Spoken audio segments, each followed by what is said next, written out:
Hi, Lynn. Great to have you and that you do this for La Vida Integral. First, I have to make a disclaimer. Lynn is my wife. I'm going to introduce her in Spanish and then we'll start the conference. La doctora Lynn Fuentes ha seguido un camino de crecimiento personal y espiritual durante muchos años, junto con una variada carrera como abogada, mediadora, periodista y profesora universitaria. Se licenció en la Universidad de Michigan, donde hizo un máster en el Preston College, se doctoró en la Universidad de Washington y luego hizo otro PhD en el Union Institute University. Este último es en desarrollo integral y metodología integral. Actualmente es la directora general de la compañía Transformation Teaching. Y hoy vamos a hablar con ella sobre los modelos de desarrollo de Terrier-Fallen Stages. Okay, so that's your introduction. Is there anything you want to say? I would like to start, if you can give us what is your background on the stage development so that we understand how you're qualified to speak about this area. Sure. Well, I discovered integral theory probably in 1993. And like a lot of people, I just read as much as I could possibly get my hands on for several years. I did my PhD also based in integral theory, stages in particular. And I used integral theory when I was teaching at DePaul University for a program I developed for students with chronic illness. This is in Chicago, is that right? This was in Chicago, yes. La Universidad de DePaul, yeah. Very famous university. Currently, I'm a person who scores the assessment tests for Stages International. I also debrief those tests. I use Stages also in the work I do with the Koan of Illness. It's a program series that I teach online, and I'm engaged in some additional research with Stages. So it's really filled my life, I would say, for the last 25 years. So well, you talk about the stage development, and the obvious question now is, what is stage development? Well, stage development talks about the growth of the human being in many different domains. So as we all recognize, we can mature in many different ways, cognitively, emotionally, morally, interpersonally. There are many ways that we can grow. And stages highlights this adult growth. We used to think that it was quite normal that children grew in stages, but all of these researchers in the last 50 to 100 years have shown us that adults continue to grow in very defined stages, that we can actually understand exactly what they are, that people follow this path, this sequential path of growth, and it can be defined and described. So just to give a sense of it, if you think of different attitudes that people can take, like a very egocentric attitude, and then they grow that up a little bit into what we could call an ethnocentric attitude, which is not just all about me, but now it's about my group, the people that I identify with. And then with continued growth, we grow into a place where we are interested in all of humanity. So at first it's what's right for me, then it's what's right for my group, and then it's what's right for all of humanity. So that's just a very simple picture of human growth. But one thing I want to say here, what you're saying is that whatever you're going to describe in a way applies to most human beings or all human beings. There's Yes. patterns that apply to all of them, independent of where they are. And Yes, studies have been done all over the world in many, many different cultures. We've studied people from the age of 1 to the age of, 80s, 90s, and all of them follow this path.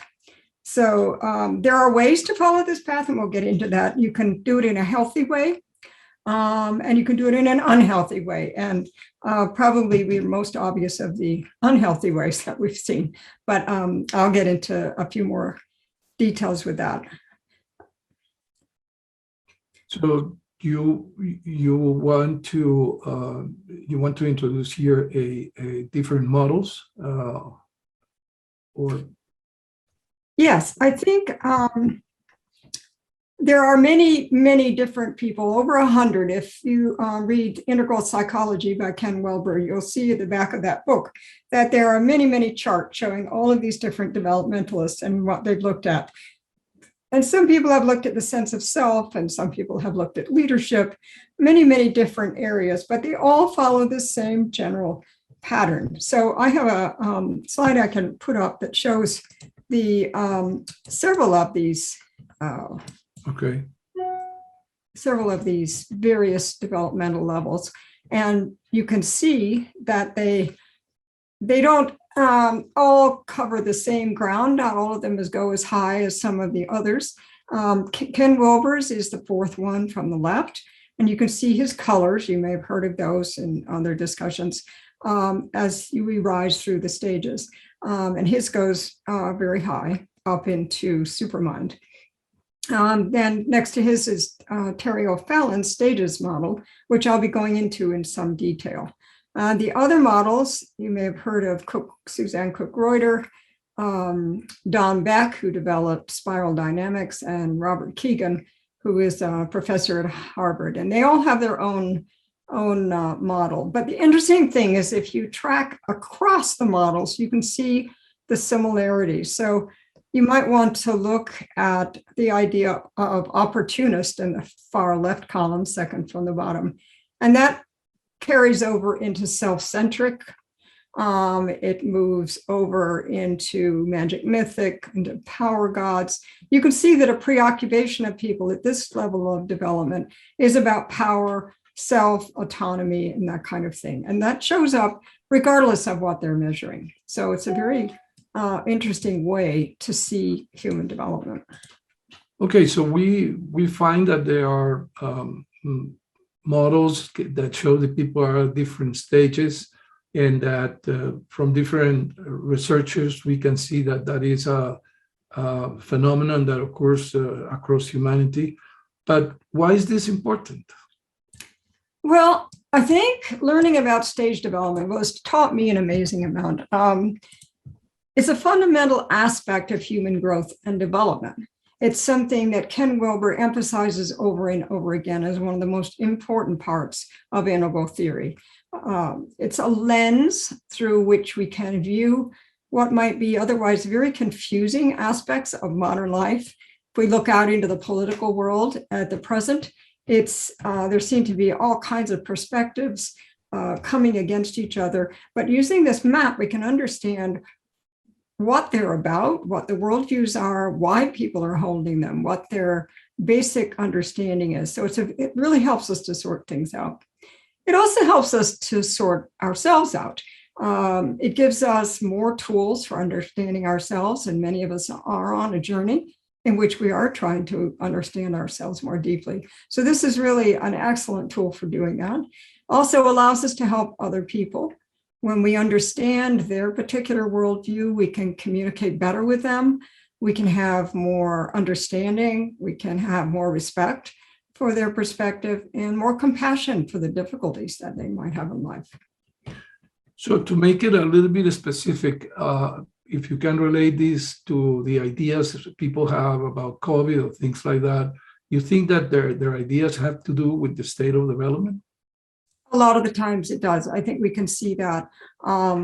Yes, I mean, if we look at the arguments that go on around the globe about, vaccines, no vaccines, masks, no masks, you'll get sick, you won't get sick, all of these different arguments, they play out in various stages of development. Certain people at certain stages of development are more likely to be, say, suspicious of certain things.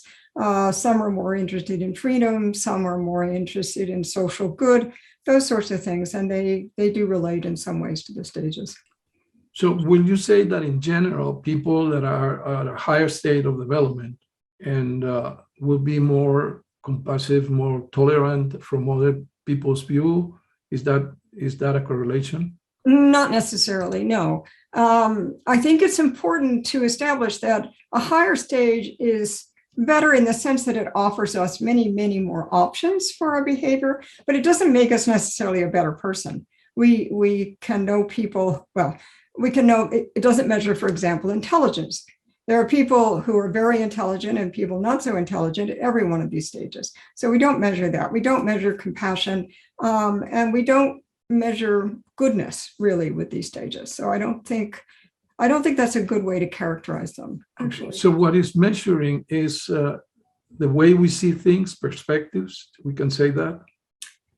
Yes, but I'd rather go into that when I go into a little bit more detail about the stages, because I think it'll be a little clearer when I do that. So why don't I start with that? Maybe you can take us to the developmental process. I think that you want to use in that graph that we showed before the stages model from Terry O'Fallon. Is that right? Well, let's start out with the one people are most familiar with, which is Ken Wilber's model, the altitudes of development. And this is a graph that I've taken from one that Jeff Salzman created. So I'm just going to go through these stages briefly so we understand the basic meaning of them before I go into Terry O'Fallon's model, which is more granular. Okay. So here we find that there are tiers. There's the first tier, the second tier, and the third tier. And in Ken Wilber's first tier, we have 6 stages. The first one is archaic. Now you might think of that as like the birth of being the experience of a caveman or woman, where there's just dawning self-awareness. It's all about survival. The next level is what we call the tribal level, where people tend to stick with their tribe. They tend to see the world as kind of magical and operate in that framework. The red warrior stage, this is where we develop a sense of self-autonomy. We realize we've got a self, and so we start wanting to protect it. So we become pretty egocentric at this stage of development, and we aggressively protect ourselves, and we are opportunistic, often also courageous, determined, powerful. Then we come to the amber traditional stage, in which people have realized, well, you know, it's great, I got a self, I'm out here, I'm powerful, I'm free, but maybe I'm willing to trade a little of that to be part of the group, because I can understand that it's not all about me anymore, it's about a group, and also it's safer to be part of a group. So at this stage, people begin to bond together. They value rules and discipline, faith, that sort of thing. They tend to group around a particular belief system. They will be socially conservative. Holding the group together becomes the essential thing. Many people in the world never grow beyond this stage, but particularly with education, college education, they can move into what's called the orange modern stage. And this one is beginning to break away from traditional ideas, beginning to think for oneself. So it may be that my family always did things this way, but I'm thinking, you know, that may not be the best way to do it. There might be something better, and I'm going to look for that, and I'm going to be a little bit different. And so rationality, understanding things, science, individualism, all of those sorts of things become important. So this is really the foundations of our modern world, our industrial world, and that sort of thing all grew up through this mindset.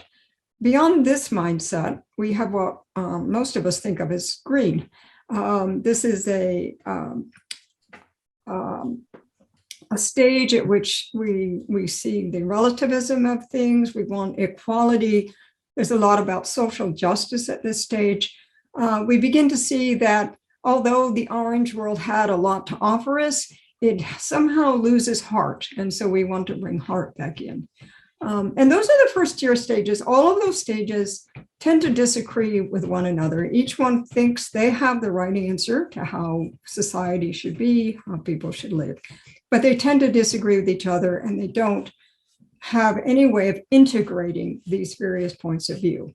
which is the joy of the integral stage, which we come to in the second tier. And this is the stage where we see, yes, all of these groups exist. All of them have positives. All of them have to be understood, and we have to make a place for them in our society, that people are, well, Ken says, if you're trying, it takes you at least 5 years to grow through a stage. So we can't expect that everybody will suddenly develop postmodern consciousness. We have to realize that we have to account for everyone. And so the integral stage takes that into account with wholeness and understanding of greater differences, takes different perspectives, works with systems and those sorts of things. And then there are stages above that, which I'm not going to go into in great detail. No, yeah. But that gives you a little bit of an idea of what the stages are. So I guess now you're going to take us through the same process, but with the developmental process of Terry O'Fallon, is that right? Yeah, I'd like to do that because Terry O'Fallon's model, this tells us how this happens. How does this process happen? We go from these egocentric stages and into the ethnocentric stages and the world-centric stages. How does this happen?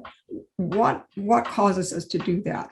I'm putting You up said a that you're going to show us the model. Yeah, the stages matrix that has been developed by Terry O'Fallon and others in her group. And the beauty of this model is it helps us to understand how growth happens. So I'm going to just describe what's on this chart, and you can follow along. So first of all, you can see that there are 3 groupings here, 3 tiers, she calls them. And now instead of going up, as we did with Ken Wilber's model, we go down. And it can be done either way. In some ways, we go higher. In some ways, we go deeper. So you'll see in this first tier, the tier is called concrete. So every one of these 4 stages is a concrete stage, which means people are dealing with concrete objects, with the gross world. They're interested in how things act, behave, look, feel, that kind of thing. So we start out at birth, very, very young at this 1.0 stage, and we are receptive people. So you can imagine a baby lying in a crib has no idea what's around them. Then they see a curtain blowing in the wind, they see the bars of their crib, they see light, color, shape. They're just taking it all in. They're trying to make sense of this concrete world that they can see.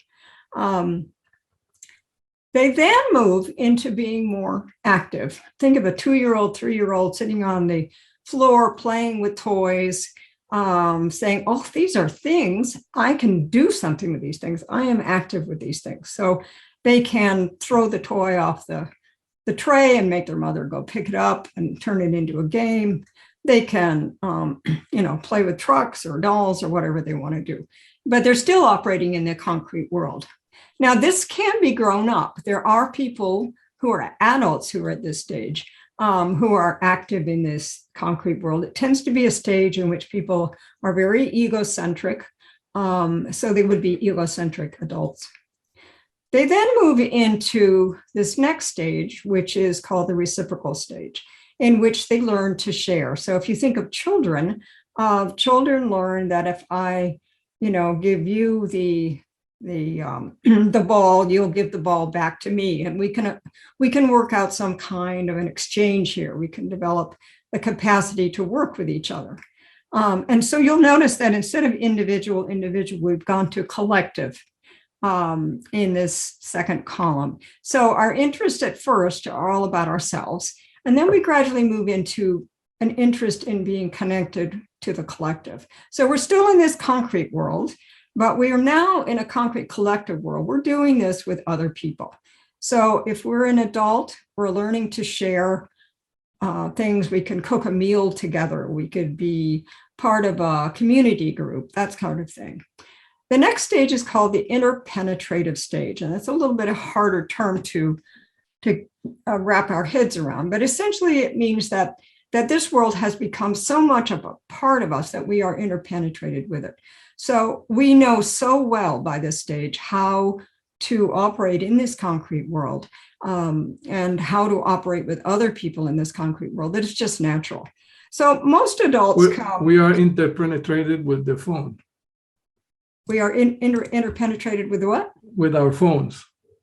Oh, I guess we are. So, yes. So at that stage, most adults reach that stage so that they can raise a family, they can hold a job, they can be on a city council, they can do all those kinds of things successfully. They have learned to operate in this concrete world. They know how it works. And usually people, when they get to the independent stage, they feel pretty confident. I think I've got this down. I know how it works. I know what the rules are, and I know how to enforce them, and I know how to live by them. But then everything breaks down and starts over again in a way. We move into the subtle tier. Now, the subtle tier, the concrete is all about things. The subtle tier is about what's going on inside us. Our emotions, our thoughts, our spirituality, our psychology.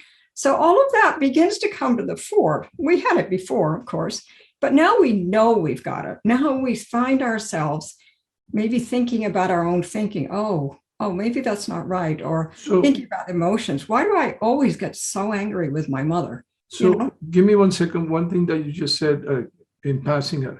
So these 4 tiers develop, 4 levels, develop for the concrete things, but the next one, subtle, starts developing little by little, but it takes, it comes to the forefront after you get to the integration state of the tier before. Is that right? But that was happening a little bit there. Yes. Well, all of these things, I like to say we crawl across these stages like caterpillars, not like grasshoppers.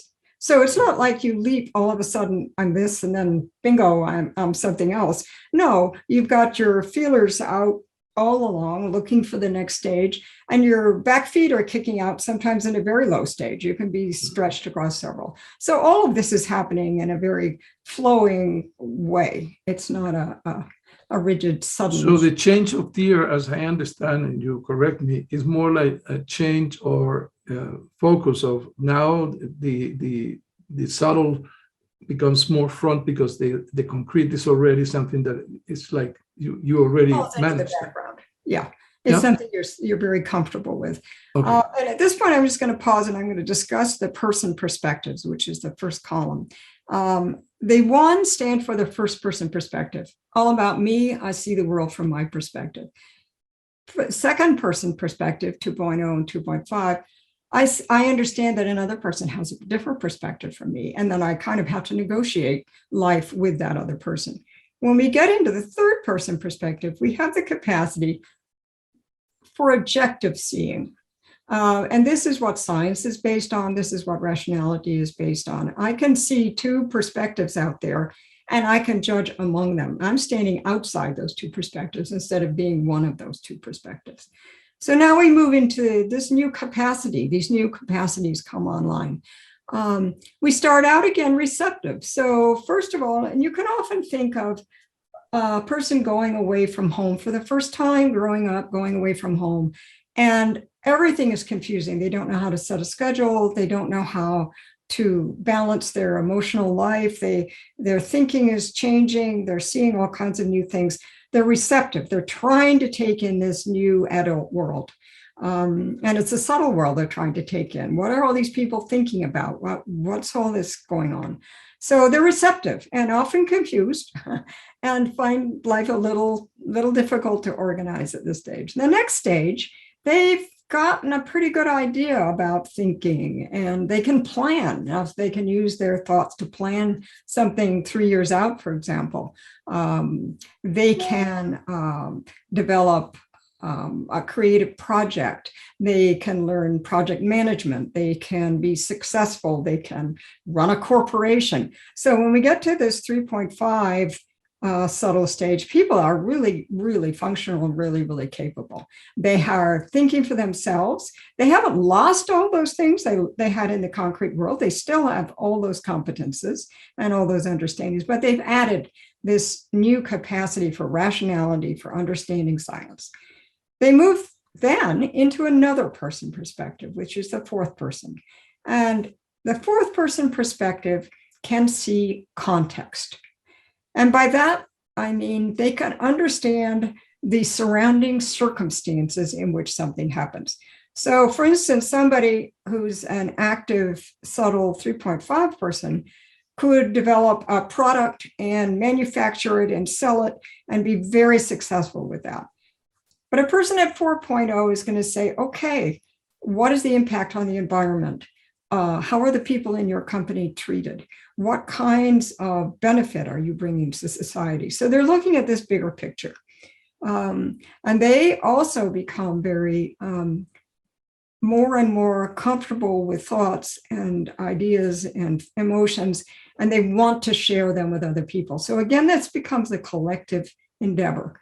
There's a great...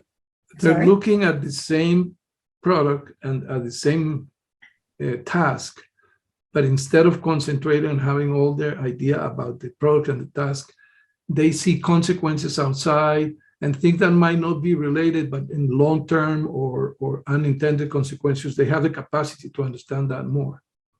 Yes, that's right. They see the bigger picture. They see a longer picture. They can see things stretched out in time further. When they look at a situation and try to assess it, they may think, okay, how is it for my parents' generation? Is it my generation? What will it be like in my children's generation? So they can take in this much longer time period and see much, much larger. Then we come to the 4.5 stage, the interpenetrative. Now, this subtle world is comfortable. People are used to operating in it. This is also parallels the integral stage. This is the integral stage. The 4.0 stage would have been our green pluralist. 4.5 would be our teal integral stage. Systems become very significant here. So at the 4.0 stage, people could pick out problems. They can see the problems. They can, often social justice warriors will come from this stage. They can see these problems and point them out. But often they don't have a tool for fixing them. But when you get into the integral stage, people start to design systems. Okay, this is the way that system worked. Well, let's design a new system. We can make this happen in a different way. Can you give an example of a system? Because it's a word that we throw out and not necessarily everybody has a clear definition of what a system is. Well, I could describe it in terms of a family, for example. Mm-hmm. So let's take a family. You've got different individuals in the family. So in the concrete tier, you see them as bodies. There's another body over here, another body, and this person is doing this and doing that. You get into the subtle tier, you say, well, this person is thinking this way, and they've got these attitudes. So then we get this third person perspective on the family. Okay, so this is how the family operates. Dad tends to be silent, and mother tends to want to organize everybody, and sister does this and brother does that. So we see this family system, but we don't realize we're really looking at a system until we get to 4.5 and we say, wait a minute, we need to change the way this system operates. This is the problem. So we need to create a new system for this family. The way they're interacting, they've got certain patterns. So we can change those patterns. We can talk to people about how those patterns might. Maybe the silent father can take more of a role, and the organizing mother can turn something over to the children. We can shift this system around. So if you think of it in terms of transportation, for example, the car will be concrete. If you take the same example of the family to transportation.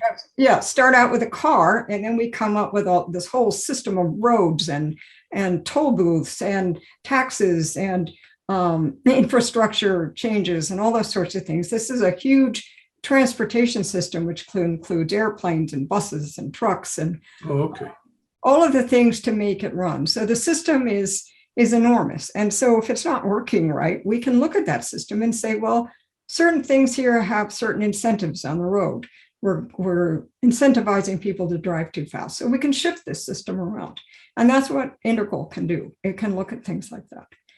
So people that get to this 4.5 state they can be put in charge of not only the cars, but they understand the effect that the whole thing has in the transportation system. Or if they're in social services, they can be in charge of the family system because they have a big understanding that other people might not see. Is that what you're saying? Yeah, well, they'd be ideal in those jobs. Now, you usually find that people who are in charge, there are very few people at this stage. So they tend to be the thought leaders, the change agents, and things like that. But the people in charge are often you're going to find at these lower subtle stages and even the higher concrete stages.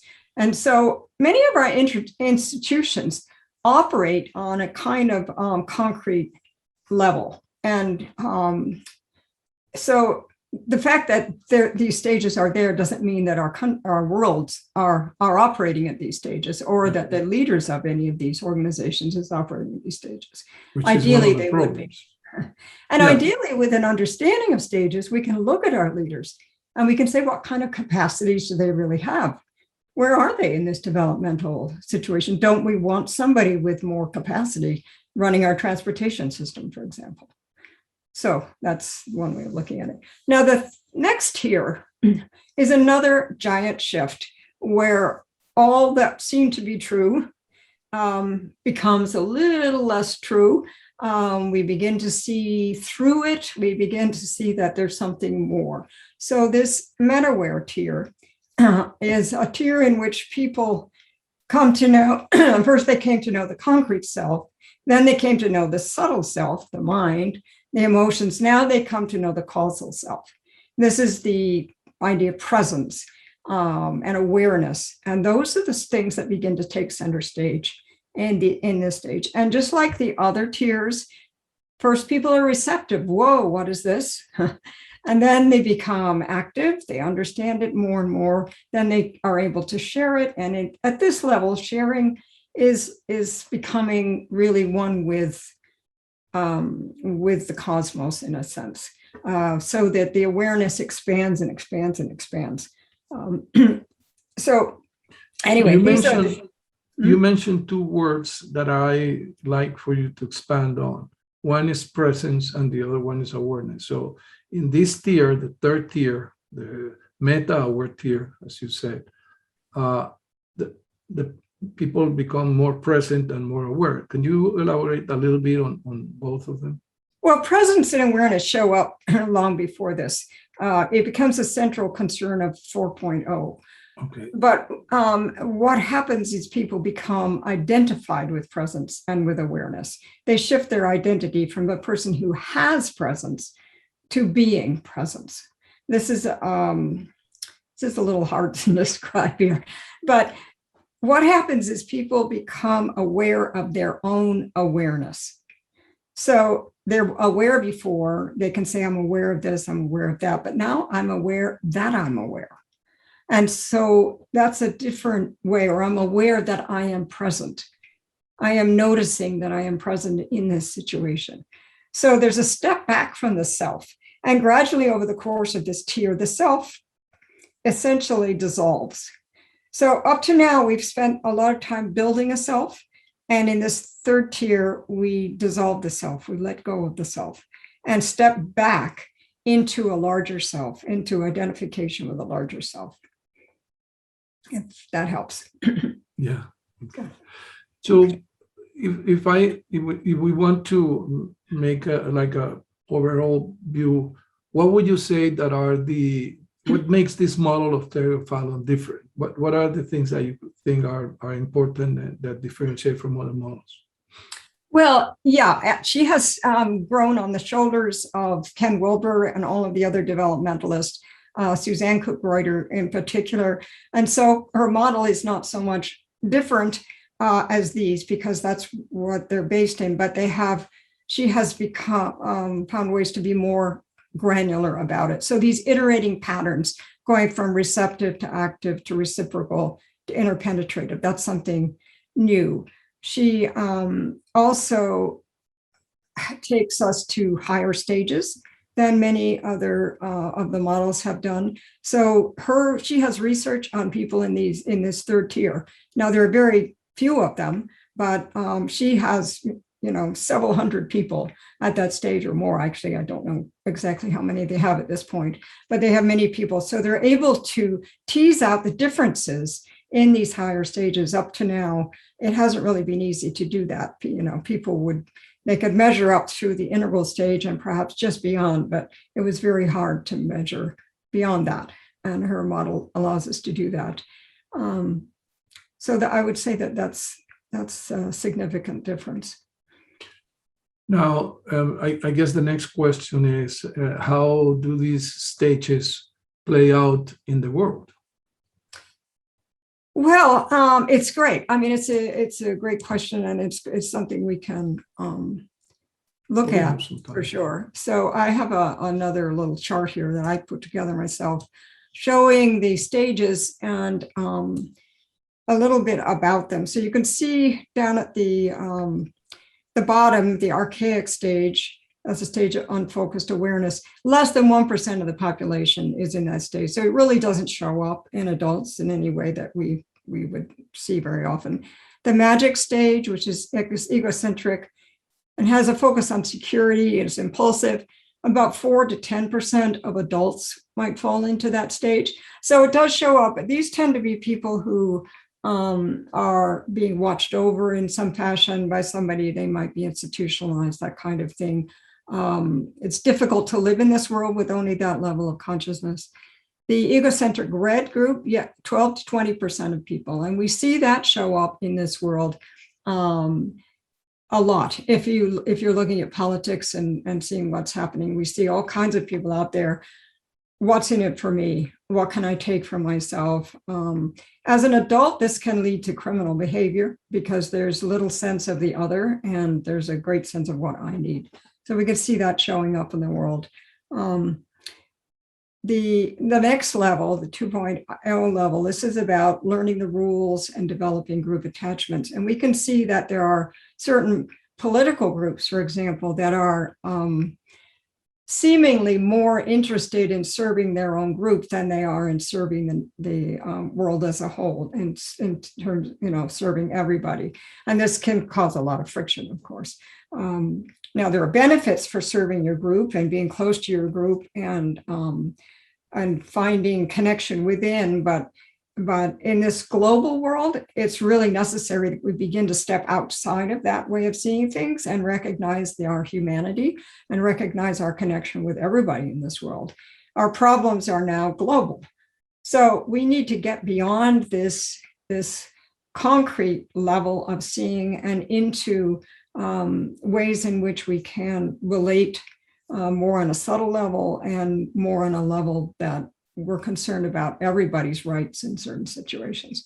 So if you look out into the world and you see this playing out, and then you can see how our modern world plays out.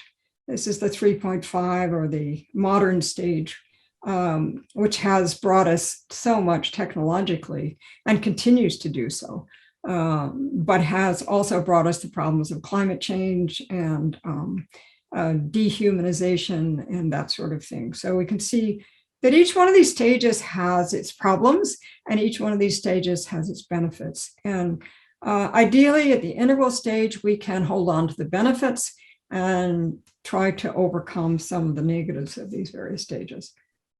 So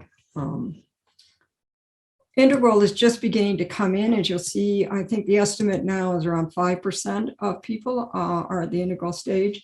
I even doubt that myself. Sometimes I look around the world, I'm not sure that we have really very many people at that stage. But the more we can grow ourselves into that, the better we become able to deal with the world. Now, there's a book that Ken wrote with Alan Watkins called Wicked and Wise about wicked problems. Wicked problems are the problems that are so enormous, they're global, they don't seem to have any very clear solutions. So you can think of poverty, you can think of climate change, you can think of a pandemic or something like that. It's very difficult. There are so many different perspectives involved in these issues. So, there are many stakeholders. People have vested interests that are hard to remove. People have tried numerous solutions over the years, all of which have had varying impacts on these massive problems. There are just consequences for everything that happens has a consequence on another. So the complications are enormous. And we need this higher consciousness to be able to see these systems and to be able to understand these problems in a big way. For instance, the climate change. The concept of weather is understandable at a concrete level. The rain is falling, and we have fires. But the systemic nature of it is not understandable until you get into the subtlety. You can't understand that all of these things interweave and affect each other. That melting ice caps can lead to floods in Florida or something like that. That sort of thing becomes necessary to have this abstract thinking, this rational thinking. So the more people that can develop this, the better off we will be, the better able we will be to understand the society we live in. So, okay, so if someone is listening to this probably for the first time or not many times, and you're there sitting in South America or any place and listening to you and saying, okay, I understand that I can grow, I can change.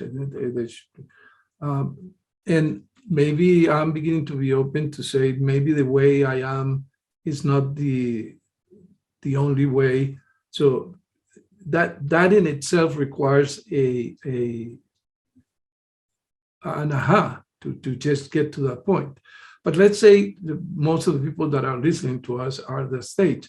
So what would you say for them to work into this, to grow? What would you say are two practical things that they can do? Well, I'd say the first one is learn about the stages, because as Ken says, integral is psychoactive. In other words, just learning about something, just learning that this exists, that these capacities, these different adult capacities exist, changes you. It changes you. It allows you to develop this growth mindset, which is so important, I think, for anyone who is seeking to develop themselves. This understanding that, yes, I'm not done. I'm never going to be done. I am always going to find new ways in which to grow, new ways in which to understand myself, new ways in which to interact with other people. And if we can have that kind of humility, right now, of course, I think everything I think is correct because it's taken me all my many years to come to these decisions. But I also have to say, I'll probably change. I will probably learn a little bit more and I will expand myself. Now, these stages are always shown in ladders, but I really like the idea of a concentric circles, that we just get bigger and bigger and bigger. It's not that we lose who we are. We don't have to completely let go of everything, but we will let go of our perspective. We'll be sort of standing in a new place and seeing it all differently. So I think that's the first thing to do, is to learn about it. And so what you're saying is that learning and what people call, oh, that's intellectual, it's just mind. That's not just mind. It's something psychoactive, means that something happens in your being, in your emotions, just by learning that. So that's the first thing that people can do, and knowing that by learning that, they're going to change. What else they can do? Well, I think taking perspectives. Integral, in a way, is all about developing the capacity for perspective. So the more perspectives you can take on something, the faster you're going to grow, the better you're going to understand. So, whatever problem is in front of you, you can look at it and you can take a perspective on it. But then you might want to find out what are some other perspectives and try them out, even ones you disagree with. I mean, people feel like, oh my God, I can't because I'll be giving up what I believe in. No, you're just testing somebody else's out. You can go back to your own, but try them out. Try multiple perspectives. Try looking at this in as many ways as you can. And it's very, very helpful. So I deal a lot with people with illness. And if can you give us an example of different perspectives? Yeah. So let's say you develop some sort of condition and you go to the doctor, and the doctor has a perspective and tells you what he or she thinks is the best thing. And then you go off and you do some research. This is very typical these days. You do your own research. You find things that are a little different from what the doctor said. Okay, so now you don't want to get into a battle of who's right and who's wrong. You want to just take all these perspectives in. Then maybe there's the conventional medicine, the alternative medicine, maybe your mother's traditional, ways of handling it. What about those? And you look into all of these different areas, and they all help you to come up with your best health plan for yourself. So the more perspectives you take, the more likely you are to improve your health. And that's true with any other issue that you find. And if you're a person that is used to authority to define what you believe, and you go into perspectives, what authority is there? How you get to how do you know what they're saying in the internet is different from the doctor is saying? What is that you have to develop to become a little bit more clear on what perspective is the real, or at least the best for you? Well, I'd say critical thinking.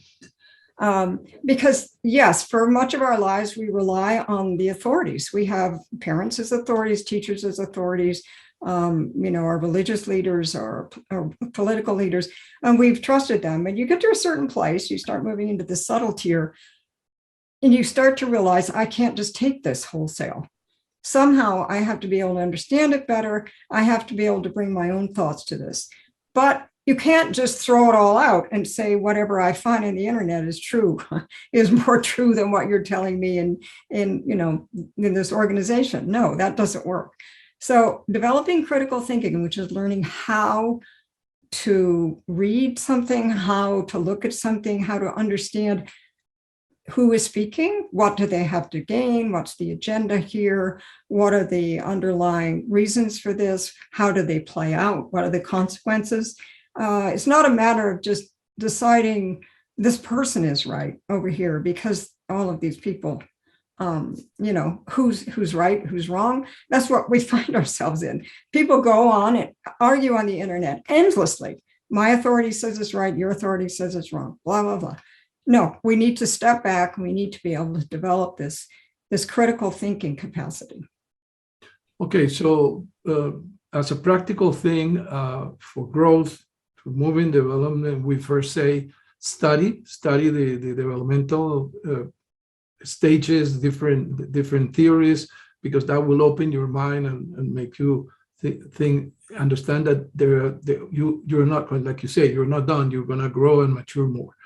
The second thing is develop the way to have more perspectives, see things from another point of view, even try to look at something that you believe is white and say, no, it's black, and try to understand the complete different, do it as an exercise. And third, develop critical thinking, study how a little bit of logic and have ways to understand what makes sense and what doesn't make sense. So those are the three things that you recommend. All right. I'd add one more. I would say, okay. Have fun. I would say to enjoy it. Okay. Because there's nothing more fun than learning about human beings and learning about ourselves. I mean, it's really a fascinating, fun endeavor for everybody. I mean, who matters most to each one of us but ourselves? So if we can learn more about ourselves and go into this and then share these ideas with other people, for me, it's been fun. So yeah, I would say enjoy it. It's your passion.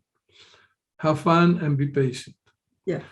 Okay, Lynn, thank you very much. You've been very generous, and we will be giving some links to the people. I know most of you teaching right now is in English, but eventually we will have some of your work here in La Vida Integral, either translated or subtitled. And I know you also are learning Spanish. So. Estoy aprendiendo el español.